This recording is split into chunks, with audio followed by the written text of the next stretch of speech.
The religious right in America hitched its wagon to President Trump to impose their beliefs on others and limit the healthcare people can and cannot receive.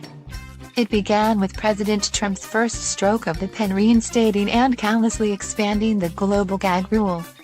His policy withholds $9 billion in U.S. foreign assistance, including, for the first time, almost $6 billion in HIV/AIDS relief, from organizations and governments around the world if they counsel or refer patients for abortion care, even if abortion is legal in their country. The result has drastically undermined the health of. Now, President Trump and his ultra-conservative allies are doing the same thing at home with the domestic gag rule. Last week, the Trump administration issued the final version of a rule barring clinics that provide or refer patients for abortions from participating in the $286 million Title X federal family planning program. This rule is a naked attempt to strip funding from Planned Parenthood and other healthcare providers who serve patients receiving family planning services under Title X and to redirect the funding to faith-based groups that the Trump administration wants to reward for their loyalty. As we've seen with the global gag rule, the cruelest part of this policy is that people of color and low-income communities will be impacted the most because they have fewer options for care. Patients who receive care through Title X are disproportionately low-income and young. About 1/3 identify as people of color and about 1 in 10 have limited English proficiency. These patients rely on trusted providers who receive Title X funds to get preventative services, like cancer screenings, and birth control.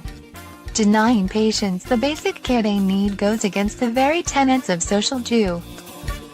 The domestic gag rule will restrict health centers receiving Title X funding from discussing the full range of reproductive care, and from referring patients for safe, legal abortion care.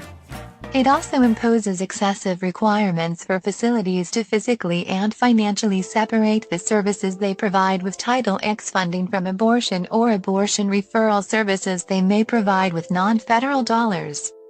Treating abortion care as separate from other services is an obvious attempt to shut down Planned Parenthood, which serves 41% of women who rely on Title X. Tellingly, the Chan. To understand the intent and consequences of this proposed federal policy, it is helpful to look at one state that erected similar hurdles.